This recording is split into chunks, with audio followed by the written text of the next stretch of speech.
Welcome back to Aliyah Yomi. Today we're going to be learning Acharei Mos Shvi, the seventh and last Aliyah in our parsha. It is only 9 psukim long, running from Perek Yud Ches Pasuk Chav Beis to Pasuk Lamed. So this Aliyah is on the topic of the revulsion of the land. Very, very fascinating Aliyah, in which we're told that first verse, Zachar lo yishkav mishkavei isha toivahi. The Torah prohibits homosexual activity and also prohibits bestiality.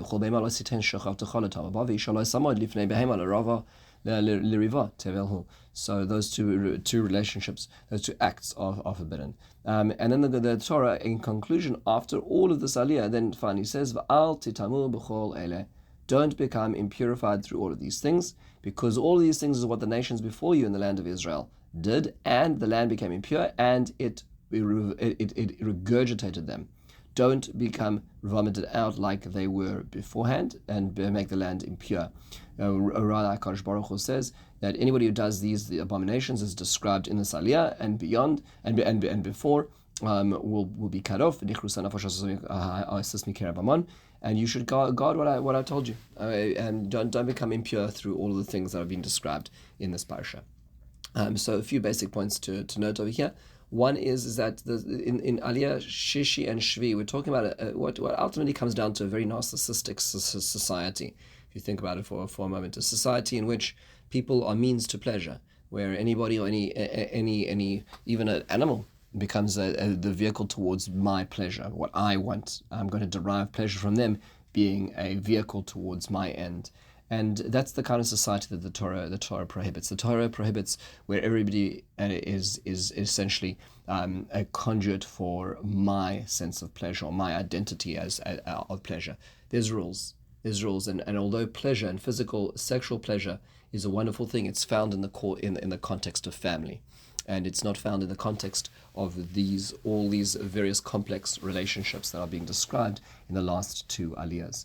In fact, I remember once being in a rest stop, and there was an advertisement for contraception, and the advert said, "When life just can't wait," which essentially means that real life is your life, what you're doing, what you want from life, and children are going to get in the way of that. So let's stop with that. So it's interesting that unfortunately that the children who are born out of that attitude ultimately will also say the same thing when their parents become older.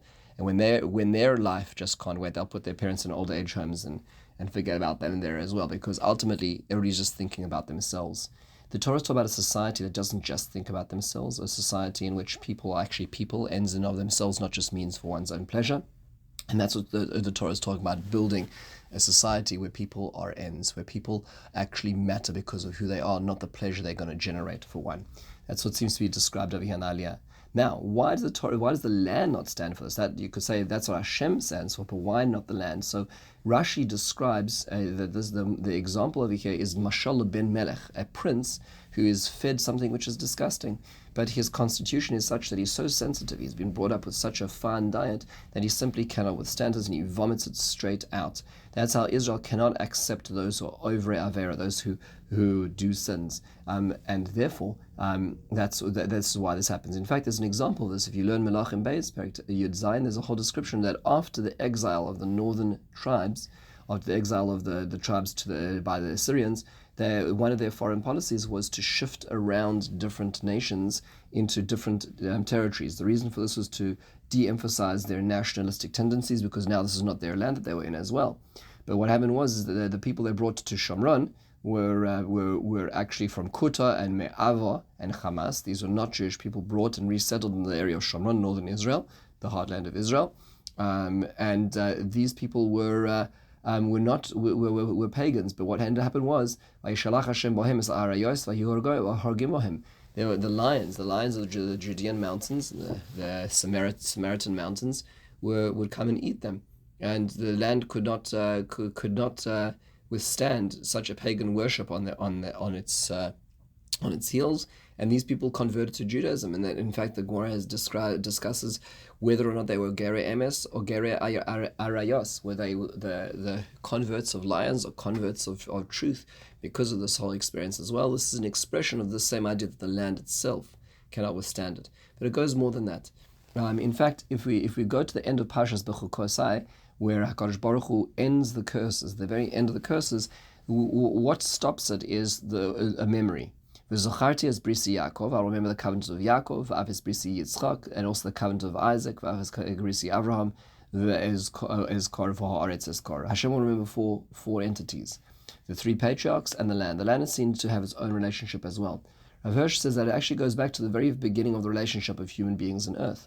And that's why that when did the earth sprout forth its bounty? It only sprouted forth its bounty when on the sixth day, when human beings were created. We'll call Siach HaSadeh Terem Yeh Ba'aretz, we'll call Esav HaSadeh Terem Yitzmach.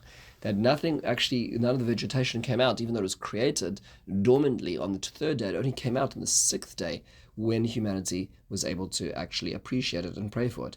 So starting point of earth flowering was when human beings were able to appreciate it. And it's interesting that when human beings no longer behaved in the way that was becoming for human beings, when Adam sinned, when Adam and Chava sinned, that is at that point in time, that's when he got punished in his relationship with the earth.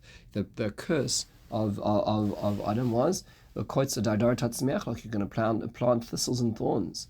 You have to eat the grass of the field, and it'll be with great endurance and sweat. Later on, when Cain kills Hevel, again another sinking down moment for humanity. In the end of the day, Hashem says, "Call the voice of the bloods of your brother calling up from the ground itself," and that's why his punishment was to be exiled across the earth. So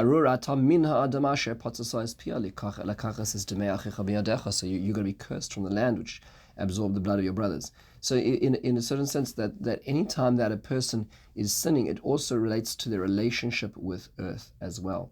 And it's interesting that Adam was the chosen human being, but he lost that chosenness to a certain degree upon their sins. And it took a little while later until the quest of Abraham, and then a new person became chosen. That was Abraham and his legacy. And that was also connected to the land. So the first command that is given is, you're going to walk back towards land. You're going to reconnect with land as well. And even in the depths of exile, we know that the land is told to be true to Israel. When the people of Israel come to the land of Israel, there's going to be a sort of a wedlock.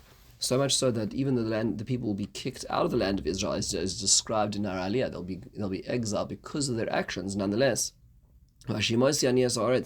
I will make the land desolate, and I will make those who are who are your enemies who live here. We have 14 different empires living in the land of Israel in the course of history. None of them was successful in times of exile as well. The Ramban says this is a glimmer of hope to know that the land will remain true to us, even though we do not remain true to it. Mark Twain, who visited the land of what was called then the Roman name Palestine, in 1867, describes a desolate country whose soil is rich enough but is given over wholly to weeds, a silent, mournful expanse. A desolation is here that not even imagination can grace the pomp and life of action.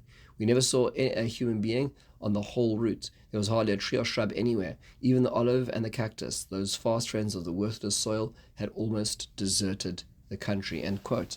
And what's fascinating is that's he spoke this 150 years ago, and yet when the Jews started coming wave after wave back to the land of Israel and recultivating and draining the swamps and all the cultivation, what is fascinating is that Israel today is not just a successful agricultural country. The land of Israel today is an exporter of agricultural technology and ideas. Israel works with even in California to help with water desalination. It's an amazing thing. Israel's got an Africa project trying to bring water to African countries.